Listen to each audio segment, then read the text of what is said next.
नमस्कार, आप देख रहे हैं अमर उजाला की खास पेशकश छत्तीसगढ़ विधानसभा चुनाव पर केंद्रित कार्यक्रम नेताजी कहीं। मैं ललित सिंह राजपूत और आज हमारे साथ हैं रायपुर ग्रामीण से बीजेपी प्रत्याशी मोतीलाल साहू जी। सर, इस बार विधानसभा चुनाव में किन मुद्दों को लेकर आप जनता के बीच जा रहे हैं? गुंडागर्दी कांग्रेस की जी, दहशतगर्दी, अभी इनको हार सामने दिख रहा है तो लोगों के बीच डर और भय पैदा करके चुनाव जीतना चाह रहा है। तो डरा धमका करके छत्तीसगढ़ की, जिसको हम शांति का टापू बोलते थे, उसको बर्बाद करने का काम एक कांग्रेस के द्वारा किया गया है। इन 5 सालों में जो भ्रष्टाचार इन्होंने किया है, घोटालों की सरकार रही है कांग्रेस की। किसी भी प्रकार का एक ढेले का विकास कार्य हुआ नहीं छत्तीसगढ़ में, सिवाय भ्रष्टाचार के कुछ नहीं हुआ। गंगा जल हाथ में लेकर के कसम खाने वाले लोग आज किस मुंह से जनता के पास जा रहे हैं? वो तो छत्तीसगढ़ की जनता है जो इनको जगह मिल पा रहा है, नहीं तो इनको तो सामने चुनाव से ही बाहर कर देते। स्थिति इतनी इन लोगों की खराब है कांग्रेस की। तो हर जगह कमल खिलने वाला है। भारतीय जनता पार्टी की सरकार सुनिश्चित है बनना, और इसी डर के कारण ये जो गुंडागर्दी करवा रहा है, बृजमोहन अग्रवाल जी के साथ जो कल घटना घटा है, बहुत ही शर्मनाक है, बहुत ही निंदनीय है। और कार्यकर्ताओं में बहुत ज़्यादा आक्रोश था, उसको नियंत्रण किया गया, नहीं तो कल यहाँ पे कानून व्यवस्था बिगड़ सकता था। और पुलिस प्रशासन को भी चाहिए कि तत्काल प्रभाव से जो दोषी हैं, जो गुंडे लोग हैं, इनको नियंत्रित करे और व्यवस्था अच्छे से संचालित हो। इसके लिए जो गुंडों की धरपकड़ करे।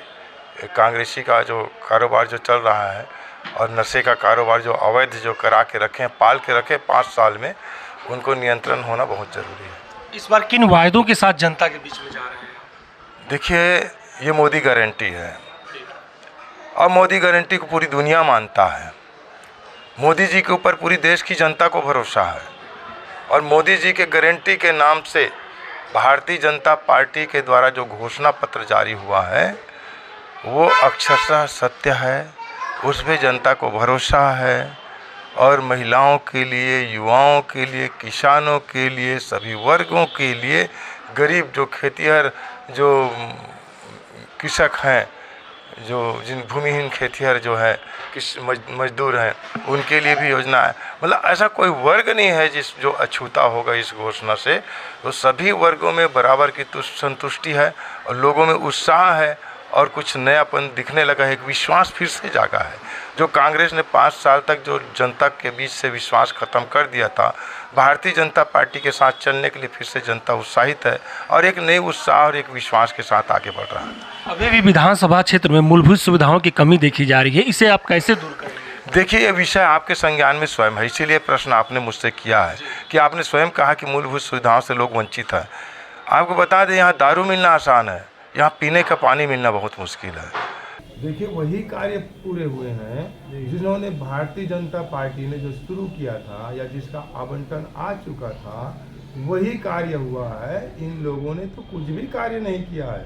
इन लोगों ने सिवाय नारियल तोड़ने और एक अगरबत्ती जला करके एक जो अपने शिलालेख को पेस्ट करने का दीवार में, इसके अतिरिक्त इनका कोई भी काम कहीं के क्षेत्र में नहीं हुआ। विधानसभा क्षेत्र में आप विधायक चुनकर आते हैं तो विकास के विजन क्या होंगे आपके?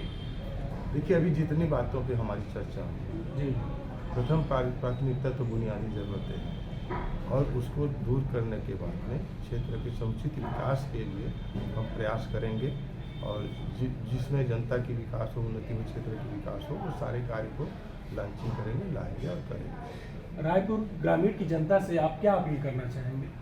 जनता से मैं यही अपील करूंगा कि एक स्वच्छ सरकार, एक स्वस्थ सरकार की आवश्यकता है और जो इसमें भारतीय जनता पार्टी को पिछले 15 सालों में जो काम हुआ है विकास का, आज जनता उनको याद कर रही है कि 5 सालों में जो बर्बाद किया है कांग्रेस की सरकार ने, फिर से भारतीय जनता पार्टी को याद कर रहे हैं कि एक छत्तीसगढ़ को नई ऊंचाई, एक नई दिशा मिला था।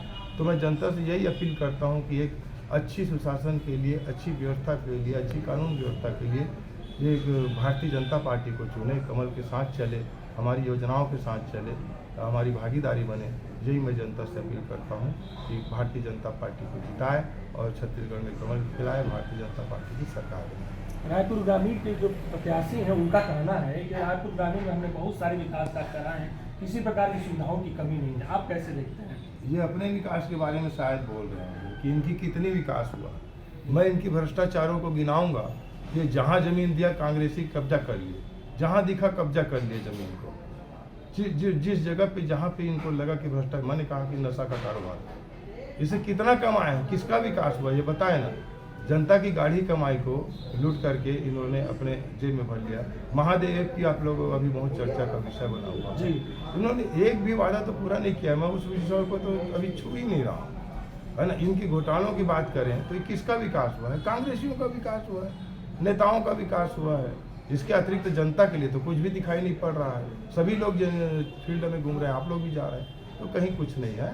ये इनकी कांग्रेसियों का इन 5 सालों में इनकी जेबें भरा है, इनका विकास हुआ है, जनता का कहीं कुछ नहीं। महादेव एक सट्टेबाजी और जो भ्रष्टाचार मचा हुआ है, इसको लेकर काफी बवाल, ईडी की भी लगातार छापेमारी हो रही है। इसे किस नजरिए से देखते हैं? नजरिए की क्या बात है? नजरिया बिल्कुल स्पष्ट है, इसमें कहीं राजनीति नहीं है। कानून अपना काम कर रही है, कानून को करने देना चाहिए। साल भर से जमानत नहीं मिला है, उसमें भी पार्टी का हाथ है क्या? उसमें भी राजनीति है क्या? इनके अधिकारी, इनके कांग्रेस के नेता साल भर से अंदर है, इनको जमानत नहीं मिल रहा है। इससे बड़ा सबूत इनको चाहिए क्या? इन कांग्रेसियों का कानून व्यवस्था तो पूरे इनके परिवार और वंशवाद से होता है, इनके घर से संचालित होता है। यहाँ भी ग्रामीण क्षेत्र में देखिए गुंडागर्दी है। जब कोई अपराधी अंदर होता है तुरंत छुड़ाने इनका थाने तक पहुँचते बेशर्मी की तरह। ये तो और दूर की बात है, थाने तक पहुँचते हैं और अपराधी को छुड़वा के ले जाते हैं। इतनी निर्लज्जता है इनमें, इससे बड़ा और क्या उदाहरण चाहिए? तो इनका गुंडागर्दी ही है और कुछ नहीं। आखिरी सवाल, भारतीय राजनीति में आप अपना किसे गुरु या आदर्श मानते हैं?